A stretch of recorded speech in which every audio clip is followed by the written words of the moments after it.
Welcome back to session 55, and in this session we finished the sentence on the last 10 Chinese characters remained in the sentence, which was a little bit longer than before.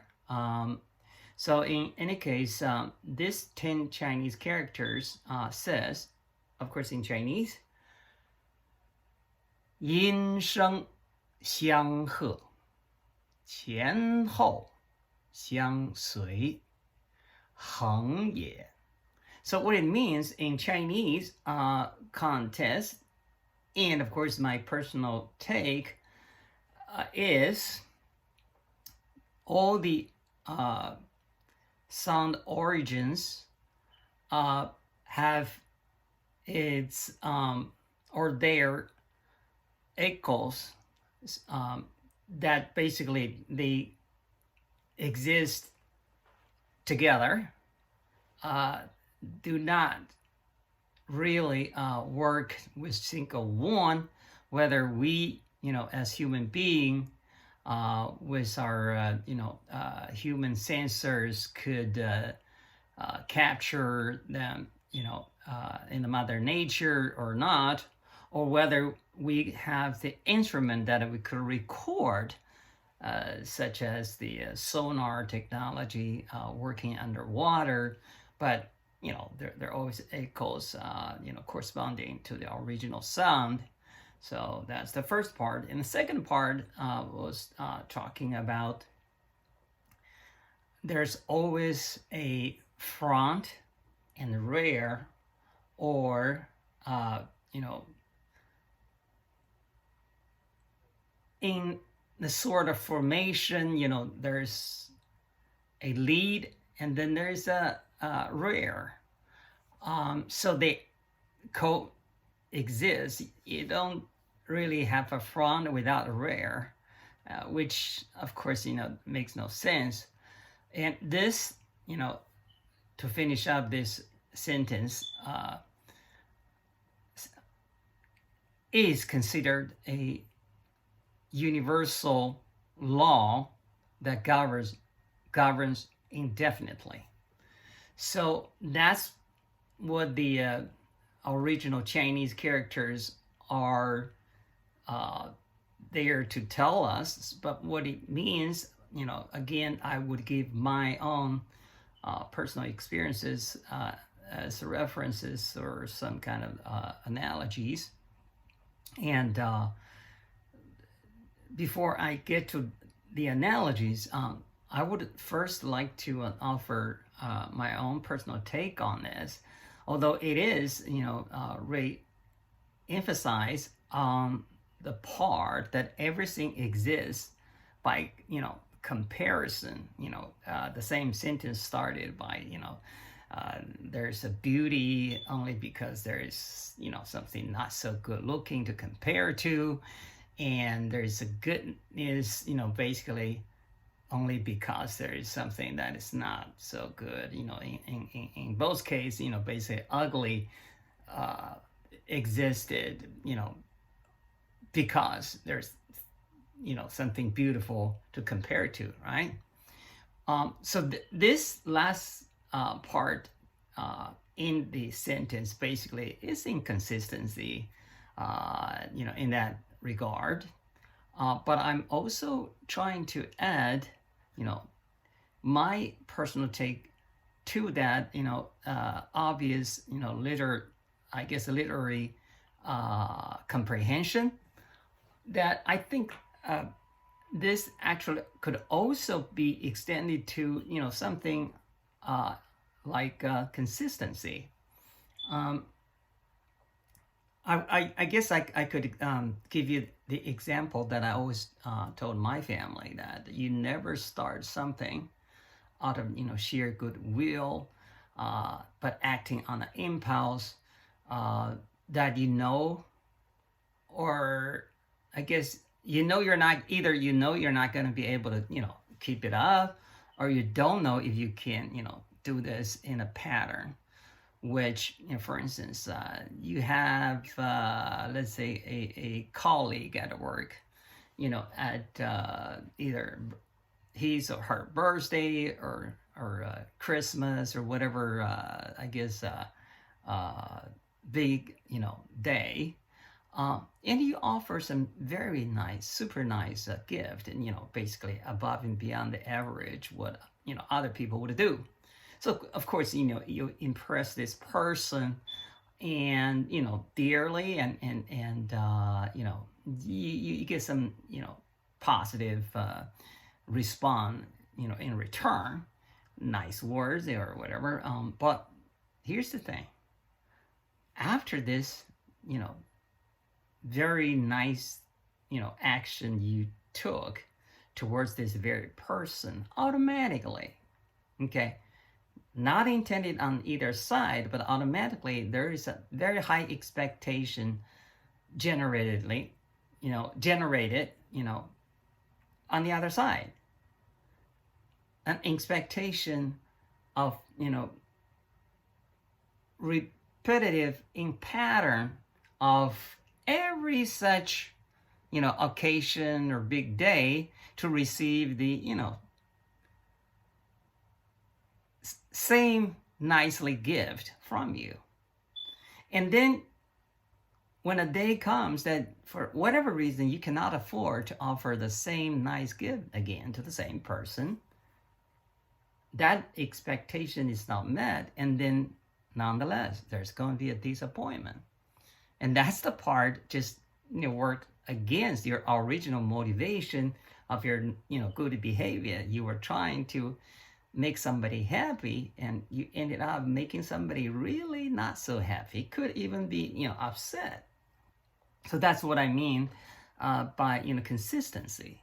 And of course, we can also take this into a much bigger picture for instead of for a average folk like you and me.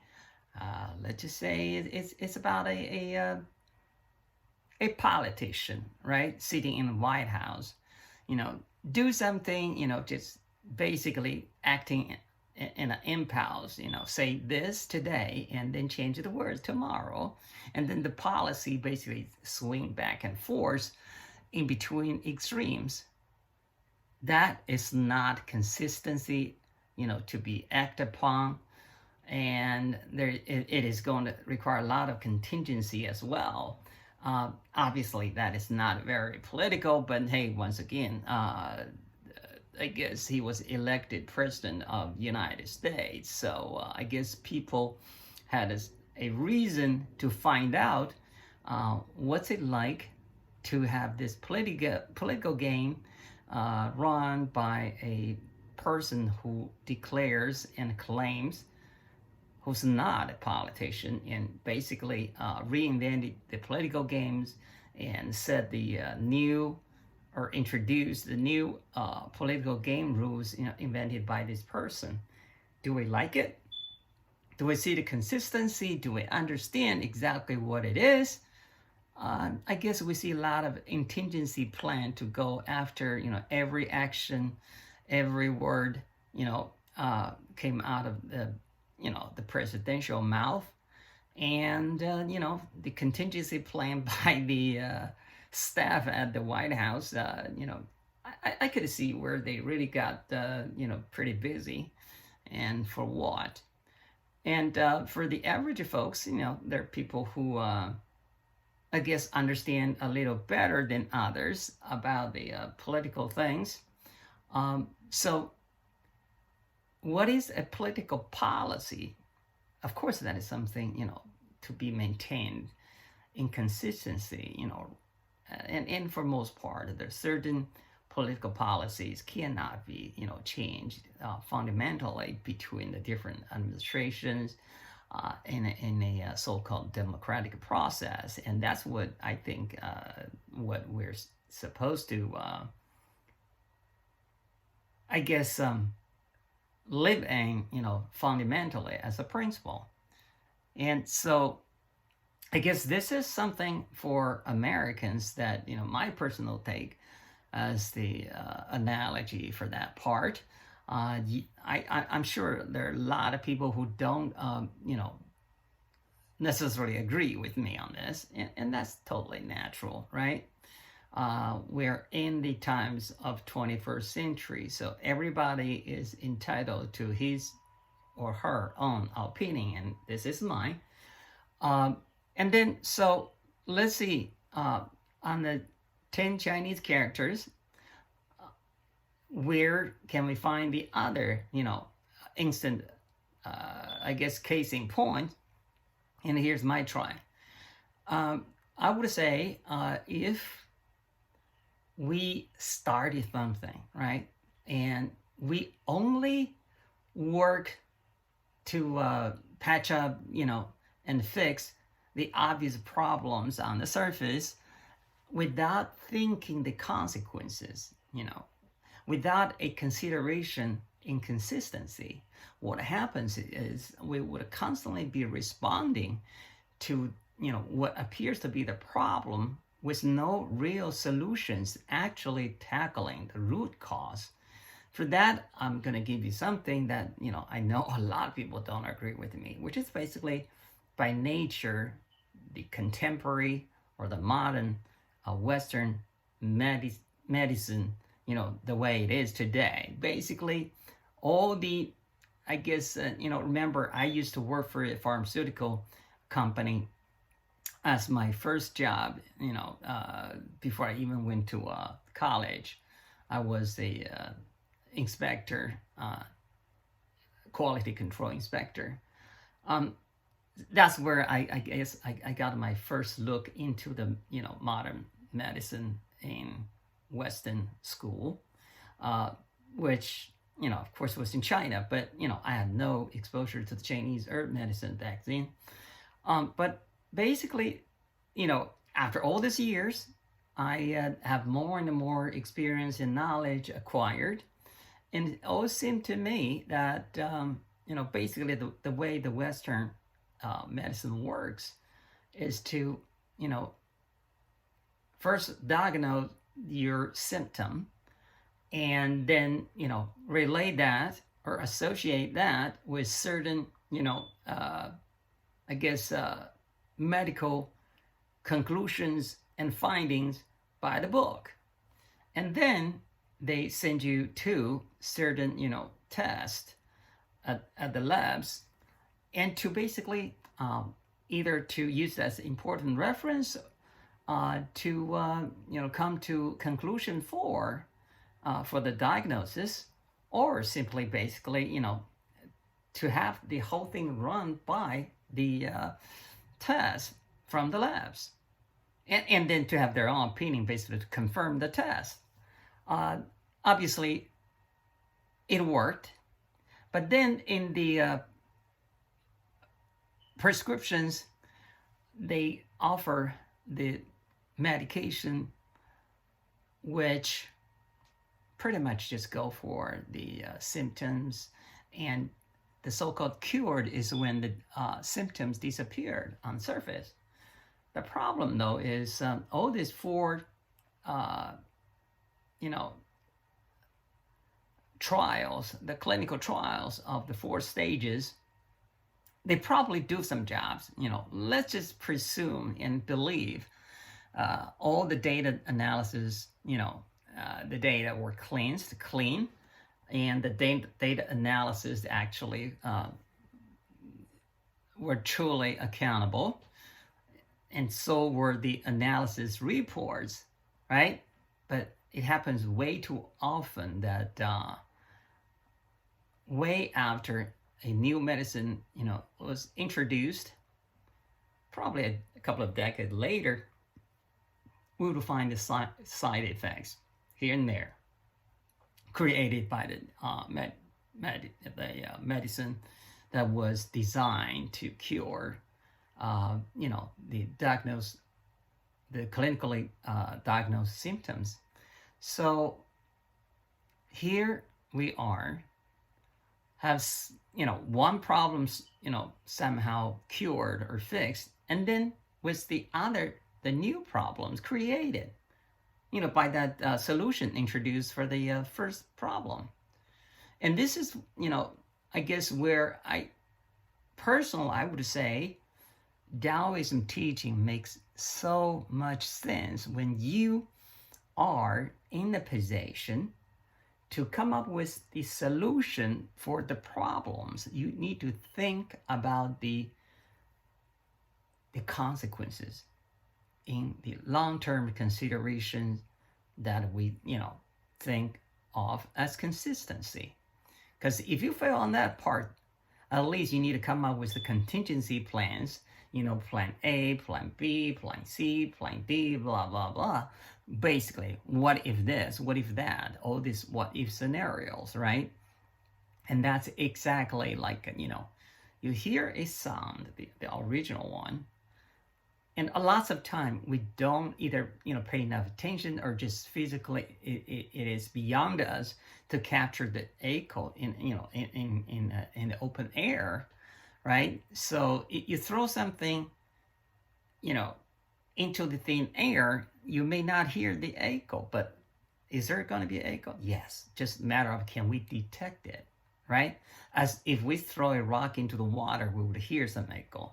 Or, if you have walled up a situation or environment, it's pretty easy to hear the echo. So when you try to introduce a new solution to the outstanding problem, I would say you need to always think about the echo that you may or may not be able to capture and record at the time, at the place, but rest assured there definitely is one. It's just a matter of whether you can detect it or not.